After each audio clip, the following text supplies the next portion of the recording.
We in the carnivore space often taught regenerative agriculture as the means of eliminating all concerns about the environmental impact of our carnivore, keto, animal-based, or even just whole foods, non-processed diets. Those who object to what we call the proper human diet often object on environmental grounds, claiming through creative carbon accounting that animal agriculture is one of the biggest drivers of carbon problems in the modern world. And while I dispute that claim entirely because of the creative accounting you have to engage in to claim that animal agriculture is the source of this, when in fact the same accounting practices could be applied to processed food production, which then demonstrates that the more processed and industrial any food produced is, the worse for the environment it is, and by orders of magnitude worse than meat production, including, by the way, insect proteins and plant-based proteins touted as cleaner alternatives to food for humans. The fact of the matter is that we, as people interested in the proper human diet, are fighting an uphill battle for the proper human diet. So today I'm giving you a brief look at regenerative agriculture, specifically the livestock portion of the regenerative agriculture side of the equation, because the term regenerative agriculture is thrown around a lot by people in our small corner of YouTube, but rarely does the term get defined or even explained. And now this is not a deep multi-hour dive into this because that's a huge topic, but we're going to do a top-down one here. Regenerative agriculture is essentially a term coined by some of the more sensible people in the broader sustainability debate to describe a return to traditional agricultural practices. For our purposes, when talking about animal agriculture, this means adopting pasture-raising practices for all meat production and eliminating the giant feedlots that destroy arable land. This excerpt from a CNBC article from a few years ago describes the process sufficiently for our purposes. The title of the article is, "These Cattle Ranchers Are Raising Better Beef, Spending Less and Reducing Carbon Emissions," which details how regenerative agriculture produces better beef than modern agricultural practices, is often cheaper for the cattlemen as a production process, and is better for the environment. Their secret is essentially that the ranch version of crop rotation is what they're doing here, putting animals to pasture, letting them feed, then moving them to a different pasture, and bringing other animals into who are going to eat different things from the land, which then helps the land recover for a long time before doing it all over again. Quote, "While Brown, the farmer they're talking to here, didn't set out to combat the thermometer problem, regenerative cattle grazing is a way of sequestering carbon dioxide, a critical component of limiting the thermometer problem. Cattle who graze on the land eat plants that have absorbed carbon dioxide from the air. After grazing, the cows don't graze the land for a long time, giving the roots a chance to grow another layer of leaves, capturing more carbon." Dan Probert, a rancher in Oregon and the marketing director for ranching collective Country Natural Beef, explains that regenerative cattle ranching involves herding cattle from one paddock to another on a regular, almost daily basis. The cattle eat the grass in the pasture where they are grazing, cutting it down low, then move on.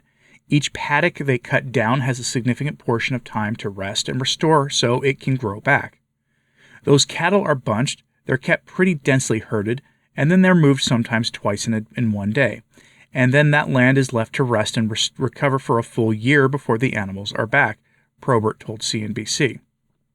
This process sequesters more carbon than feeding cows from typical monoculture crops like corn because those crops are annual and grow fairly slowly and don't perform photosynthesis when they're lying fallow. End quote. In other words, it lets the land do what the land is going to do, which naturally sequesters carbon. The process involves typically not just raising of one kind of livestock on the land either, but rotating in and out cows, pigs, goats, and sheep. Now, not necessarily those specific animals, I'm just using them because those are the most common livestock animals you'll find in North America. And it does include chickens also, which is, in a sense, most of you watching this and myself live in North America. But the key is not only the brief time the big animals spend on the land, but also biodiversity, because of what animals do when they eat. They poop, meaning they leave fertilizer on the land.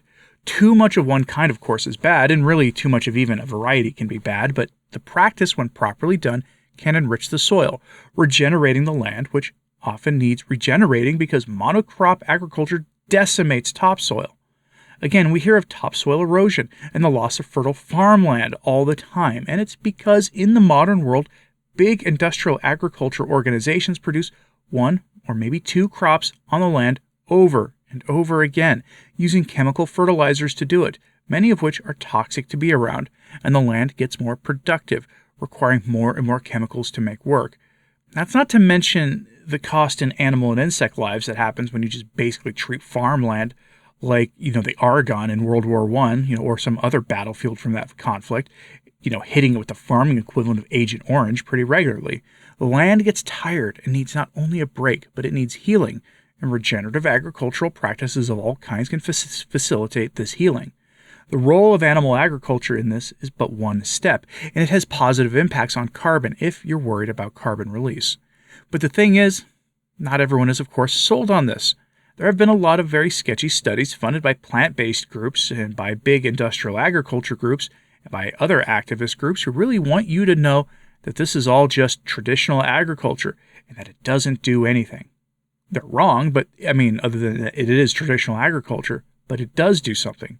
Now, you remember that quote I gave you from CNBC a couple of minutes ago, where animal agriculture done in a regenerative way can be a carbon sink for capturing carbon at a rate that is 5 times better than a forest. Some groups dispute those numbers entirely, and I don't think their claims are all that important because they push a lot of misleading information about animal agriculture, including we'll call it creative accounting that you have to do to get to animal agriculture being responsible for a large percentage of carbon emissions and output by human beings, because that data is misleading. They really are doing creative accounting to get there. But one group in 2019 did a study that analyzed claims about carbon capture using regenerative ranching practices, including the rotation of different animals into and out of the fields, and found out that yes, it is true that regenerative practices can lead to orders of magnitude more carbon being captured through essentially these traditional practices. But the catch is that it does take 2.5 times the land to raise these animals on to accomplish these goals. Now that sounds like a big catch, but if we factor in the sheer amount of land being used to produce both animal feed that isn't proper for animals to eat and the amount of land being used and over-farmed to produce plants not fit for human consumption but for human food anyway, and that undermines our long-term good health, then there is plenty of land available for this process. And also factoring in the fact that a lot of land out there that animals are raised on, that they graze on, isn't fit for anything but grazing. Now, one of the big barriers that makes this all sound plausible is the death of the family farm in the United States and elsewhere, but especially in the United States.